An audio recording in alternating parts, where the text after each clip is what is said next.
வணக்க மக்களே, welcome to the பென்சர் show. இன்னைக்கு ஷோ நம்ம பார்க்க போறது மார்க்கோ அப்படின்ற மலையாள மூவியோட ரிவ்யூ. இந்த படம் பாத்தீங்கன்னா இந்த வீக்கெண்ட் தியேட்டர்ஸ்ல அவைலபிளா இருக்கு. இந்த படம் மலையாள பிலிம் இண்டஸ்ட்ரியோட மோஸ்ட் வயலண்ட் மூவி அப்படின்ற மாதிரி ப்ரொமோட் பண்ணியிருந்தாங்க. அதுக்கு ஏத்த மாதிரி சும்மா ரத்தம் கொப்பளிக்க கொப்பளிக்க ஒரு படத்தை கொடுத்திருக்காங்க அப்படின்னே சொல்லலாம்.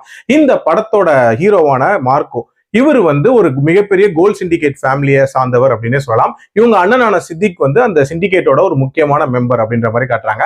இவங்களுக்கு ஒரு தம்பி இருக்கான். அவன் ஒரு கண் பார்வை இல்லாத நபரா இருக்கான். ஒரு முக்கியமான கொலை வழக்கனால வில்லன் கேங்குக்கும் அவனுக்கும் ஒரு விதமான கிளாஷ் அப்படின்றது உண்டாகுது.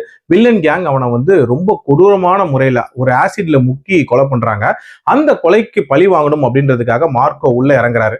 மார்க்கோ வந்ததுக்கு அப்புறமாட்டி என்ன மாதிரியான சம்பவங்கள் நடக்குது, மார்க்கோ ரிவெஞ்ச் எடுத்தாரா இல்லையா, இவங்க ஃபேமிலிக்கு என்ன ஆகுது, அண்ட் டுவர்ட்ஸ் தி எண்ட் யார் மிச்சம் இருக்கா அப்படின்ற மாதிரி நிறைய விஷயங்களை சொல்லக்கூடிய ஒரு படம் தான் இந்த படம். எனக்கு இந்த படத்துல பிடிச்ச விஷயமே இந்த படத்தோட ரானஸ் தாங்க. அதாவது ஈவு இறக்கமே இல்லாம கொடூர கொலைகளை காட்டணும் அப்படின்ற மாதிரி முடிவு பண்ணிட்டாங்க. எந்த விதமான காம்ப்ரமைஸுமே இல்லாம ரொம்ப கொடூரமாவே காட்டியிருந்தாங்க அப்படின்னே சொல்லலாம். இன்ஃபேக்ட் ஒரு சில காட்சிகள் நமக்கு பயங்கர டிஸ்டர்பிங்கான ஒரு ஃபீல் கொடுக்கும் அப்படின்னே சொல்லுவேன். அதுலயும் அந்த லாஸ்ட் 30 மினிட்ஸ் நடக்கக்கூடிய சம்பவங்கள் அப்படின்றதெல்லாம் வேற லெவல்ல இருந்துச்சு. அந்த வில்லன் கேங்கோட ரிவெஞ்சா இருக்கட்டும், நம்ம ஹீரோவோட ரிவெஞ்சா இருக்கட்டும், அல்டிமேட்டா இருந்துச்சு.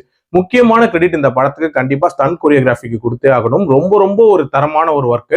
இன்ஃபேக்ட் நிறைய இடங்கள்ல கில்லையே தூக்கி சாப்பிட்ட மாதிரியான ஒரு ஃபீல் அப்படின்றதுமே இருந்துச்சு. உன்னி முகுந்தனை பொறுத்த வரைக்கும் ஒரு பக்காவான ஆக்ஷன் ஹீரோவா இந்த படத்துல எஸ்டாப்ளிஷ் பண்ணிக்கிட்டாரு தன்னை அப்படின்னே சொல்லலாம்.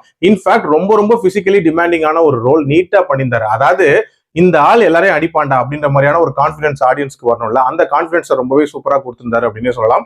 அண்ட் விஷுவலாவுமே பாத்தீங்கன்னா ரொம்ப ரொம்ப நீட்டா இருந்த ஒரு படம். இன்ஃபேக்ட் ரொம்ப ஸ்டைலிஷா நிறைய காட்சிகள் அப்படின்றதையுமே அமைச்சிருந்தாங்க. ஓவரால் ஒரு கம்ப்ளீட் பிளட் பாத் அப்படின்ற மாதிரியான ஒரு ஃபீல் தான் இருந்துச்சு. பட் இந்த படத்தோட பிரச்சனை அப்படின்னு பாத்தீங்கன்னா என்னதான் ஆக்ஷன் அப்படின்றது மேலோங்கி இருந்தாலும் இந்த படத்தை நகர்த்துறதுக்கான அந்த திரைக்கதை இருக்குல்ல, அதை கொஞ்சம் சுவாரஸ்யமா அமைச்சிருந்திருக்கலாம் அப்படின்னு தான் தோணுச்சு. அதுலயும் குறிப்பா அந்த ஃபர்ஸ்ட் ஹாஃப்ல நடக்கக்கூடிய சம்பவங்கள் இருக்கும்ல, அதாவது அந்த ரிவெஞ்ச் ஸ்டார்ட் ஆன விதமா இருக்கட்டும், இவர் எப்படி எல்லாத்தையும் ட்ராக் பண்றாரு அப்படின்ற அந்த விதமா இருக்கட்டும், அதெல்லாம் பெரிய லெவல்ல சுவாரஸ்யமா இல்லை அப்படின்னே சொல்லுவேன். அதே மாதிரி இதுல அந்த ஹீரோக்கும் அவன் தம்பிக்கும் இருக்கக்கூடிய அந்த பாண்டிங் காட்சிகள் அப்படின்றதெல்லாம் கொஞ்சம் செயற்கைத்தனமா அமைச்ச மாதிரியான ஒரு ஃபீல் அப்படின்றதா இருந்துச்சு. எல்லாத்துக்கும் மேல ரொம்ப பிளாட்டான ஒரு ரிவெஞ்ச் மூவி அப்படின்ற மாதிரி தான் போச்சு. இன்னும் கொஞ்சம் ட்விஸ்ட் அண்ட் டர்ன்ஸ் அப்படின்றதும் அமைக்க முயற்சி பண்ணியிருக்கலாம். பட் ஓவரால் என்ன பொறுத்த வரைக்கும் ஒரு டீசென்ட் வாட்ச் அப்படின்னே சொல்லுவேன். என்னோட ரேட்டிங் இந்த படத்துக்கு 3 out of 5. இந்த படம் very very strictly for adults. அதுலயும் நீங்க கொஞ்சம் வீக் காட்டடா ரொம்ப கோரியான காட்சிகள் உங்களுக்கு பார்க்க பிடிக்காதுன்னா தயவு செஞ்சு இந்த படத்தை ஸ்கிப் பண்ணிக்கோங்க. மீண்டும் அடுத்த விமர்சனத்தில் சந்திக்கிறேன். நன்றி, வணக்கம்.